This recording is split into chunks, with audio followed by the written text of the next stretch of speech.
back to Great Northwest Weaponry. This is Thomas. Today we're doing day at the range, round 37. Managed to mix the words range and round there right off the bat. Day at the rounge. But what we're going to be taking a look at today is old Colts, and I have 3 in my collection. What you just saw there, Colt model 1903 pocket hammerless. This one dated 1908. Beautiful example of the pistol. This is the first model of the 1903 pocket hammerless, and one that is quickly becoming one of my favorite 32s. And we're going to work our way up in caliber over the course of this video. So from a 32, what we have next is a 38. Colt US Army model 1894 dated, as they updated the model in 1895. This is 6 rounds of 38 long Colt.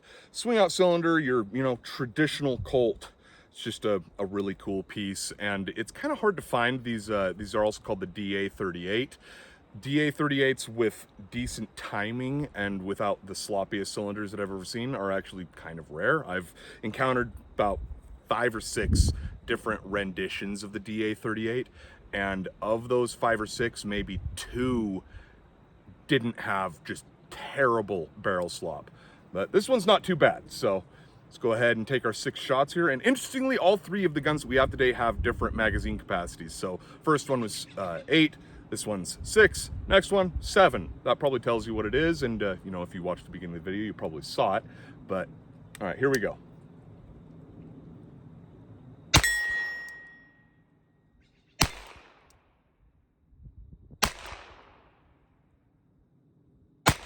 And it's a heavy double action.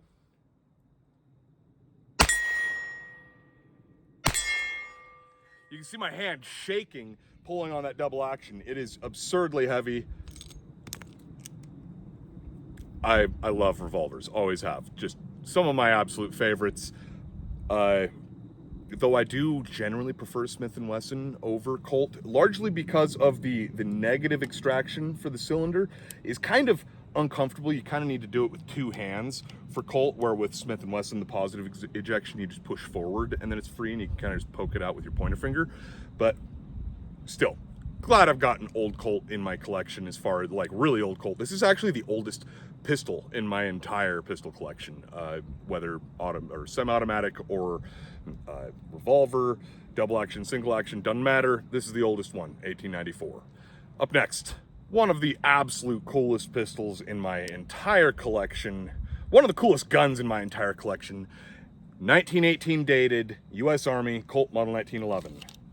This is 7 rounds, 45 ACP, so there you go, our 3 different calibers today, 32, 38, 45. And yeah, let's go ahead and take our 7 here.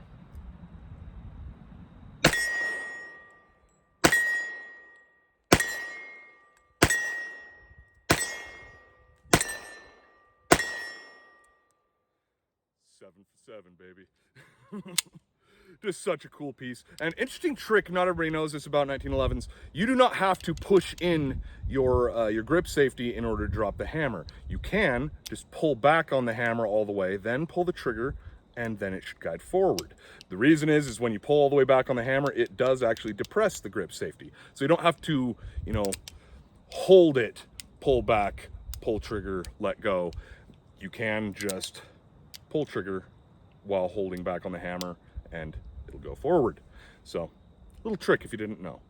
And yeah, also all 3 of these are candidates for World War I use. Again, 1918, the 1894, if you watch the demo that we did on that, there's a specific marking on it that means it was re-arsenaled.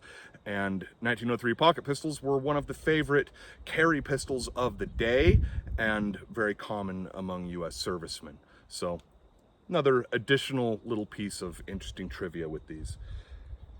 Anyway, with that, hope you all enjoyed the video. It's been Thomas with Great Northwest Weaponry, and I'll see you next time.